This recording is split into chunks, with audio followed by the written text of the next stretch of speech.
नल पुराण इतिहास के एपिसोड 142 में आप सभी विद्वानों का, श्रोताओं का और सब्सक्राइबर बंधुओं का एक बार फिर से स्वागत और हार्दिक अभिनंदन है। देखिए श्रोताओं, आज मेरे पास प्रसारित करने के लिए जो कमेंट है वह कमेंट करने वाले श्रीमान ओम प्रकाश कुशवाहा जी हैं और वो लिखते हैं, गुरुजी मैं ओम प्रकाश कुशवाहा, मैंने आपके सभी एपिसोड देखे हैं, कृपया एक बार मेरा नाम भी प्रसारित करने की कृपा करें। तो देखिए श्रीमान ओम प्रकाश कुशवाहा जी, आपने अपना पता तो लिखा नहीं है, फिर भी मैंने आपका नाम मेरे चैनल से प्रसारित कर दिया है और आपका हमारे चैनल पर हार्दिक स्वागत और अभिनंदन है। वीडियो आरंभ करने से पहले आपसे एक निवेदन करना और चाहूंगा कि अधिकांश भाई जो वीडियो तो हमारा रेगुलर देखते हैं परंतु चैनल को सब्सक्राइब नहीं कर रखा है, तो कृपया वो चैनल को सब्सक्राइब जरूर कर लें, क्योंकि मैं आपको इस चैनल पर इसी तरीके के रहस्यमय वीडियो एपिसोड प्रसारित करता रहता हूं। तो आइए श्रोताओं, आपका ध्यान मैं 141वें एपिसोड से जोड़ता हूं। 141वें एपिसोड में मैंने आपको बताया था कि राजा नल अपने राजधानी नरवरगढ़ को आ जाते हैं अपने भांजे फूलडोल का विवाह करने के बाद। अब यहां से आगे एक नया मैदान आरंभ होता है और आज का जो मैदान है बहुत ही शानदार, बड़ा ही रहस्यमय और रोचक ये भाग है नल पुराण का जो मैदान है। और आइए मैं ये नया मैदान आपकी सेवा में प्रस्तुत कर रहा हूं। एक कीचकगढ़ नामक प्रसिद्ध राज्य था। कीचकगढ़ में महाराज वैनचक्र का राज्य हुआ करता था और उन्हीं वैनचक्र के कुल में तीसरी पीढ़ी पर आकर के महाराज चित्रसाल पैदा हुए। महाराज चित्रसाल बड़े प्रभावी, बड़े धर्मात्मा और ईश्वर भक्त थे। महारानी चित्रा भी जैसे उनके पति थे ऐसी ही महारानी चित्रा थी।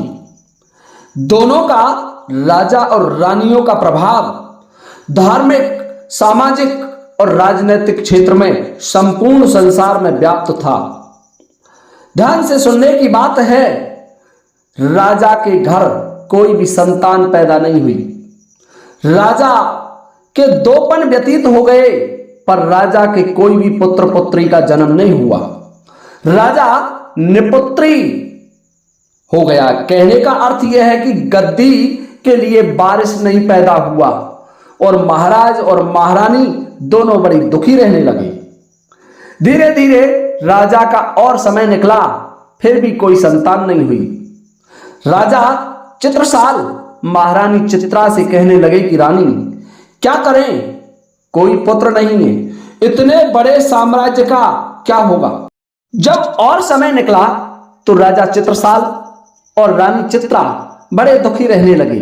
सोचने लगे कि हे शंकर भगवान, इस इतने विशाल साम्राज्य का यदि कोई वारिस नहीं हुआ, इसको चलाने वाला नहीं हुआ, तो हे भगवान हमारा क्या होगा। राजा चित्रसाल को रात दिन ये संताप सताने लगा, ये कष्ट सताने लगा। राजा मन में विचार कर रहे हैं कि क्या भगवान हमें एक पुत्र नहीं देंगे, परंतु देखिए भगवान शंकर तो भोलेनाथ हैं।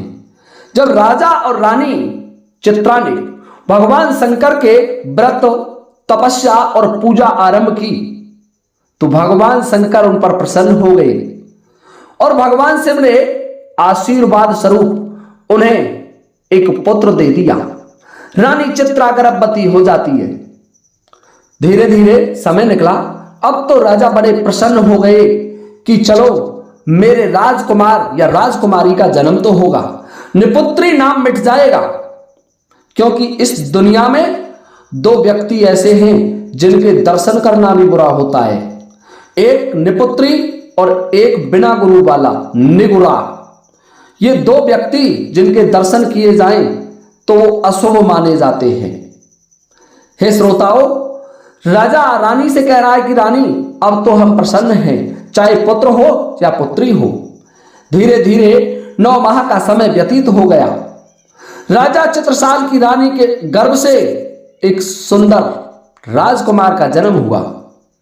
राजकुमार का जन्म जब महाराज चित्रसाल ने सुना तो राजा बड़े प्रसन्न हुए और नामकरण संस्कार करवाने के लिए महाराज ने ब्राह्मणों को आमंत्रित किया, ब्राह्मणों को दान दिया, ब्राह्मणों को गाय दान में दी। राजा बड़े प्रसन्नता में थे। विद्वान ज्योतिषियों और विद्वान ब्राह्मणों ने महाराज से कहा कि हे राजन, तुम्हारा ये पुत्र बड़ी शुभ घड़ी में पैदा हुआ है, बड़े विलक्षण गुणों से संपन्न ये तुम्हारा पुत्र एक अद्भुत और अद्वितीय योद्धा होगा। यह संसार में तुम्हारा नाम करेगा जैसा तुम्हारे बाबा वैन चक्र थे, क्योंकि चित्रसाल वैन चक्र की तीसरी पीढ़ी में आकर के हुआ था। वैन चक्र उस जमाने की एक उपाधि होती थी जो संपूर्ण राजाओं के ऊपर सम्राट होता था, वो वैन चक्र की उपाधि से विभूषित किया जाता था। अब देखिए, राजा उन ज्योतिषियों से कहने लगे कि मेरे पुत्र का नामकरण संस्कार कीजिए, तो उन विद्वान ब्राह्मणों ने उसका नाम नर सुल्तान रख दिया। नर सुल्तान नाम है इसका और ये बड़ा पराक्रमी और महान योद्धा होगा, इतिहास में इसका नाम अमर होगा। हे श्रोताओं, धीरे धीरे समय निकलता गया और नर सुल्तान बड़ा होता चला गया। जब नर सुल्तान 5, 6, 7 वर्ष का हो गया तो राजा का लड़का था, खेलने के लिए वही व्यू तोड़ना, दुर्ग की रचना करना, धनुष चलाना, तलवार चलाना, ऐसे खेल राजकुमार नर सुल्तान खेलने लगा। और जब राजकुमार नर सुल्तान 8 वर्ष का हो गया तो एक दिन धनुष बाण को हाथ में लेकर के शहर के चौराहे पर जाकर के खड़ा हो जाता है। वह देखता है कि कुछ पानी भरने वाली औरतें कुआं पर जल भरने के लिए जा रही हैं। और जब नर सुल्तान ने उन पनिहारियों को देखा कि ये पनिहारी, ये औरतें सिर पर पानी लेकर के आ रही हैं, तो राजा का लड़का था, दिमाग बदला, धनुष पर तीर चढ़ाया और उन मटकियों पर बाण छोड़ दिया। मिट्टी के बर्तन थे तो उनमें छेद हो गए बाण से और पनिहारियों का पानी फैल गया। जब राजा के लड़के ने ऐसा किया तो उसे बड़ा आनंद आया, आनंद की अनुभूति हुई और वह बालक स्वभाव, अबोध बालक उसी चौराहे पर खड़ा रहा और पूरे दिन मटकियों को फोड़ता रहा। उसे तो खेलने में बड़ा आनंद आ रहा था और वो पनिहारी राजा का लड़का था, कुछ कह नहीं सकती थी। किसकी हिम्मत कि राजा के राजकुमार को टोके, उसे रोके या उसे फटकारे। जब समस्त पनिहारियों की मटकियां फोड़ दी गईं तो उन्होंने महाराज पर जाकर के शिकायत की कि हे राजन, तुम्हारे राजकुमार नर सुल्तान ने हमारी मटकियों को तोड़ दिया है, हमारा परिवार प्यासा मर रहा है, पानी का संकट खड़ा हो गया है। राजा चित्रसाल ने जब ये बात सुनी तो राजा सोचने लगा, मेरा इकलौता राजकुमार है, मैं उसे कुछ भी नहीं कह सकता। आदेश दिया उन्हें कि जाओ, जितने भी आवश्यकता हो उतने बर्तन पीतल के खरीद लो, मैं सबको पैसे दूंगा। देखिए श्रोताओं, राजा ने पीतल के बर्तन खरीद वाले दुकानदार को, जो पीतल के बर्तन रखता था, उसे आदेश दिया कि मेरी प्रजा को पीतल के बर्तन उपलब्ध करा दिए जाए। राजा की बात सुनकर के नगरवासियों ने पीतल के बर्तन खरीद लिए, क्योंकि महाराज ने पैसे दिए थे, सबको पीतल की झेर खरीदवा दी गई। और यह पता जब उसको लड़के को चलता है, नर सुल्तान को चलता है, तो नर सुल्तान मन में विचार करने लगा कि मेरे पिताजी ने यह बड़ा षड्यंत्र रचा है, परंतु मैं भी उनके इस षड्यंत्र को विफल कर दूंगा। नर सुल्तान ऐसा विचार करके उस शहर के एक प्रसिद्ध लोहार के पास जाता है और उस लोहार से कहने लगा कि लोहार, तुझे जितने पैसे चाहिए मैं उतने पैसे दूंगा, परंतु मेरा एक काम करना है। लोहार कहने लगा, कहो राजकुमार, आपको आखिरकार क्या चाहिए? कि मुझे एक तरकस भरा हुआ ऐसे बाणों का चाहिए जो लोहे के बने हुए हों, और वो मैं जिस चीज को भेदना चाहूं उसका भेदन कर सके, चाहे वो अष्टधातु की बनी हुई क्यों ना हो। लोहार कहने लगा, राजकुमार आप चिंता मत कीजिए, मैं आपको एक तरकस बाणों से भरा हुआ ऐसा बना दूंगा जो लोहे को भी भेदने में सक्षम होंगे। जब लोहार ने यह कहा कि मैं तुम्हें ऐसे बाण बना दूंगा जो किसी भी लोहे की वस्तु को भेदने में सक्षम होंगे, तो नर सुल्तान बड़ा प्रसन्न होता है और उस लोहार को 10 सोने की स्वर्ण मुद्राएं देकर के चला आता है। दूसरे दिन लोहार ने बाणों का भरा हुआ एक तरकस जिसमें लोहे के बाण थे बना करके तैयार कर दिया, और दूसरे दिन राजकुमार नर सुल्तान उस लोहार के पास जाता है और उस बाणों से भरे हुए तरकस को लेकर के उसी चौराहे पर जाकर के खड़ा हो जाता है और देख रहा है कि पानी लेने वाली औरतें कब आएंगी। जब पनिहारी पानी लेकर के आने जाने लगी तो देखता है कि पीतल की झेर है, जो पानी के पात्र हैं वो पीतल के हैं। तो उसने अपने दिव्य बाणों को जो लोहे के बने हुए थे अपने धनुष पर संधान किया और उनको छेदना आरंभ कर दिया। पहले एक छिद्र होता था, अब वो बाण दोनों तरफ पार हो जाता, 2 छिद्र हो जाते, और उसने प्रत्येक दिन यही, और उसने ऐसा करते करते समस्त पनिहारियों की जो झेर थी, पानी के बर्तन थे, सबको फोड़ दिया। फिर राजा के पास शिकायत पहुंची, महाराज चित्रसाल के पास, कि राजन, पहले तो कुछ पानी शेष बच जाता था, परंतु अब तो तुम्हारा राजकुमार डबल छेद कर देता है, दोनों ओर से पानी फैलता है, पीने के लिए भी पानी नहीं आता। तो राजा कहने लगा कि आप चिंता मत कीजिए, मैं वहां एक ठटेरा बैठा देता हूं। राजा ने 2 3 4 ठटेरों को आदेश दिया कि जितने भी बर्तन फूटे हुए आए उन सबको ठीक कर दिया जाए, उन पर पीतल की झाल लगा दी जाए। देखिए श्रोताओं, ऐसा करते करते कई दिन का समय और कई महीनों का समय बीत गया। जब अधिक शिकायत पर शिकायत आने लगी तो एक दिन राजा ने विचार किया कि क्यों ना इस राजकुमार को इसकी उद्दंडता के लिए दंडित किया जाए।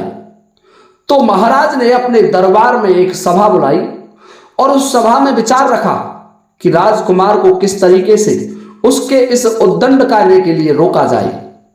तो देखिए, कुछ विद्वान बैठे हुए थे, उन्होंने अपने अलग अलग मत दिए। तो राजा कहने लगा कि यह सही नहीं है, राजकुमार को 12 दिन का वनवास दे दिया जाए, 12 दिन का देश निकाला दे दिया जाए, ताकि वो 12 दिन जब इस राज्य से बाहर रहेगा तो उसे होश आ जाएगा। अब देखिए, राजा ने ये आदेश प्रसारित करा दिया कि 12 दिन का देश निकाला राजकुमार को देना है। परंतु जो राजा का मंत्री था, आदेश को लिखने वाला था, बड़ा चालाक था। वो ये जानता था कि इस राजा के कोई और संतान नहीं है। यदि मैं इस आदेश को बढ़ा करके 12 दिन के बजाय 12 वर्ष का कर दूं लिखित में, तो महाराज को यह पता नहीं चलेगा और राजकुमार उसे पढ़कर के 12 वर्ष के लिए चला जाएगा। अल्पावस्था का राजकुमार है, कहीं मारा जाएगा और इस राज्य का वारिस फिर मैं बन जाऊंगा, राज्य का संचालन मेरे हाथों में आ जाएगा। महाराज चित्रसाल तो वृद्ध हो गए। देखिए श्रोताओं, अब वह मंत्री कपट की चाल चलता है और उसने, राजा ने जो 12 दिन का आदेश दिया था, उस 12 दिन के आदेश को 12 वर्ष में बदल करके लिख दिया। जब महाराज चित्रसाल ने आदेश प्रसारित करवा दिया तो मंत्री ने उस आदेश को लेकर के शहर का जो मुख्य दरवाजा था, उस नगर का मुख्य दरवाजा था, उस मुख्य दरवाजे पर एक बोर्ड पर लिखवा दिया कि राजकुमार नर सुल्तान इस नगर की सीमा में वे प्रवेश ना करें। 12 वर्ष तक का देश निकाला है, उसके लिए महाराज चित्रसाल की ये आज्ञा है। देखिए श्रोताओं, उधर से क्या होता है कि राजकुमार नरसुल्तान आखेट करने के बाद अपने नगर को लौट रहा था और वह देखता है दरवाजे पर एक बोर्ड लगा हुआ है और उस बोर्ड पर लिखा हुआ है कि नरसुल्तान यदि नगर में प्रवेश करेगा तो उसे मारा जाएगा, पीटा जाएगा। राजा की आज्ञा है, उसे 12 साल का देश निकाला है। 12 वर्ष तक वो कीचकगढ़ की सीमा में भी प्रवेश नहीं करेगा, कीचकगढ़ की सीमा में भी नहीं रहेगा। आदेश महाराज चित्रसाल उसमें प्रसारित, उसमें लिखा हुआ था कि आज्ञा है महाराज चित्रसाल की।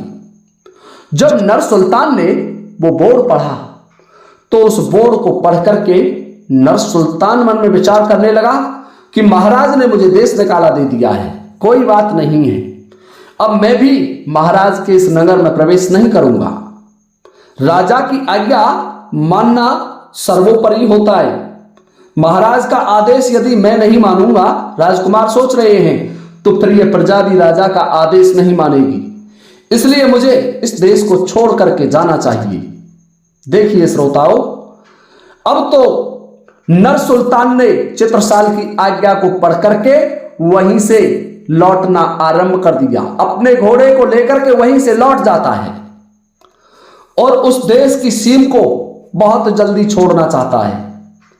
अपने घोड़े को दौड़ाता हुआ चला जा रहा है और जब कीचकगढ़ की सीमा समाप्त हो गई तो सोचने लगा नरसुल्तान कि अब मुझे किसी राज्य में ठहरना चाहिए, किसी गांव में ठहरना चाहिए। तो वह किसी गांव में रुक जाता है उस रात्रि को। दूसरे दिन फिर विचार करने लगा कि अब मुझे आगे बढ़ना चाहिए।